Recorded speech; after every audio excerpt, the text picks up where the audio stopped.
तो इससे यह स्पष्ट है कि जो दो त्रिभुज सर्वांग हैं वह समरूप होंगे, परंतु जो त्रिभुज समरूप हैं वह सर्वांग सम हो यह आवश्यक नहीं है। जैसा आप देख पा रहे हैं ये दोनों त्रिभुज सर्वांग सम हैं और समरूप भी हैं, जैसा अभी पहले बताया जा चुका है, परंतु ये दोनों।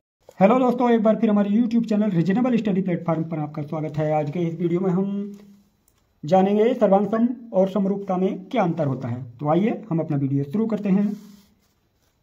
तो जैसा यहाँ चित्र में दर्शाया गया है, एक रेखा 3 सेंटीमीटर है, दूसरी रेखा भी 3 सेंटीमीटर है और तीसरी रेखा 4 सेंटीमीटर है। ये दोनों रेखाएं बराबर हैं, इसलिए A B Rekha C D के सर्वांग सम होगी, क्योंकि ये दोनों जो रेखाएं हैं लंबाई और मोटाई में बराबर हैं।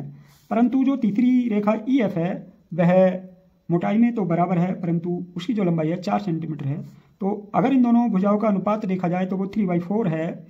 तो यह दोनों जो भुजाएं हैं, जो ए बी और सी डी है, वो ई एफ के समरूप है, परंतु ई एफ 4 सेंटीमीटर है, इसलिए यह सर्वांग सम नहीं होगी।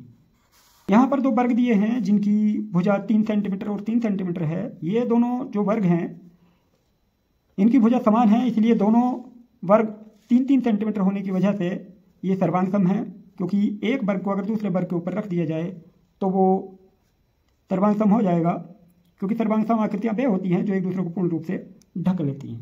परंतु यह जो वर्ग है इसकी भुजा 4.5 cm है, तो यह वर्ग इन दोनों वर्गों से बड़ा है, इसलिए यह वर्ग सर्वांग सम नहीं हो सकता, पर यह समरूप है। तो जो दो वर्ग हैं ये दोनों सर्वांग सम होंगे, परंतु यह सर्वांग सम नहीं समरूप होगा। इसे कुछ और उदाहरण से समझते हैं। आइए, यहाँ हमारे पास समान माप के दो त्रिभुज हैं, जैसा आप देख रहे हैं। इन त्रिभुजों की जो संगत भुजाएं हैं वो बराबर हैं। तो ये दोनों त्रिभुज अगर हम एक दूसरे के ऊपर रख देते हैं इस प्रकार से, तो यह एक दूसरे को पूर्ण रूप से ढक लेंगे, तो हम कहेंगे ये दोनों त्रिभुज एक दूसरे के सर्वांग सम हैं। अब हमारे पास एक और त्रिभुज है, जैसा आप देख रहे हैं। इसकी जो संगत भुजाएं हैं 3 cm, 5.7 cm और 6 cm है।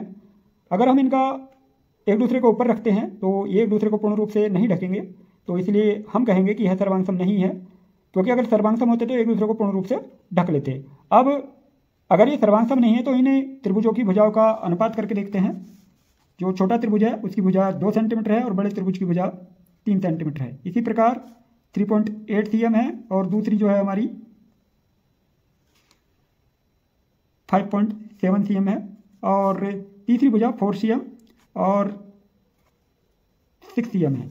इन्हें डिवाइड करते हैं तो 2/3 पॉइंट से पॉइंट खत्म, 19 2 जा 38 और 19 3 जा 57, 2 2 जा 4, 2 3 जा 6।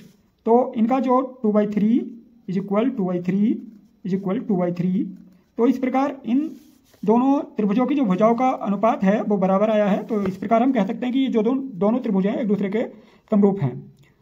ये दोनों समरूप हैं और यह दोनों भी सर्वांग सम है और समरूप भी हैं। समरूप किस प्रकार, इन दोनों जो त्रिभुजों की अगर संगत भुजाओं का अनुपात करके देखें 2/2 = 1, 3/8 = 1, 4/4 = 1। तो इनकी जो भुजाओं का अनुपात है वो इक्वल आ रहा है, इसलिए ये दोनों भी समरूप होंगे। तो इससे यह स्पष्ट है कि जो दो त्रिभुज सर्वांग सम हैं वह समरूप होंगे, परंतु जो त्रिभुज समरूप हैं वह सर्वांग सम हो यह आवश्यक नहीं है। जैसा आप देख पा रहे हैं ये दोनों त्रिभुज सर्वांग सम हैं और समरूप भी हैं, जैसा अभी पहले बताया जा चुका है, परंतु ये दोनों त्रिभुज समरूप तो हैं पर सर्वांग सम नहीं है। वही बात यहाँ परिभाषा में लिखी गई है। यदि आपको हमारा यह वीडियो पसंद आया हो तो हमारे YouTube चैनल को ज़्यादा से ज़्यादा लाइक और शेयर कीजिए तथा चैनल को सब्सक्राइब कीजिए। धन्यवाद।